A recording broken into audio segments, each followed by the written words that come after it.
અત્યારે આપણે અહીંથી હાલીશું ને ચણા જો મસ્ત જામી ગયા બધાના ડૂસા મારી ગયા ચણા જોઈ લે બધાના જબરજસ્ત ચણા થઈ ગયા મસ્ત ચણા તો અત્યારે આપણે આ બાજુ હાલી આ સાઈડ કઈ દિવસના હાયલા નહોતા ને એટલે અત્યારે હું અહીંયા આવેલો બરોબર છે જો ભલા એમ તો છે નહીં આ ચણા જેમ ભેગા થઈ ગયા કેવા મસ્ત થઈ ગયા આપણે બોઘાના એટલે કે અમિતના ચણા પ્રવીણભાઈ સોહાણ એના ચણા મસ્ત ચણા થઈ ગયા તો જબરજસ્ત બહુ સારા ચણા થઈ ગયા ભાઈ હાલો આપણે જે ફટોફટ હાલી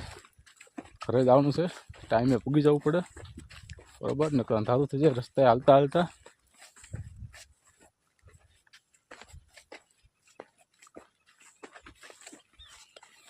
એ નીકળી ગયા લ્યો ટપી ગયા બધું આવી ગયા કપાસમાં આવી ગયા બોર આવ્યા જ નથી કઈ બોલ બોરડીમાં કે બોર નથી દેખાતા હું છે કે નથી ક્યાંય હું બોરડીમાં કે બોર નથી દેખાતા બોલો શું કરું આમાં હવે હાલો મિત્રો જાય ઘરે આવે ફટાફટ પૂગી જાય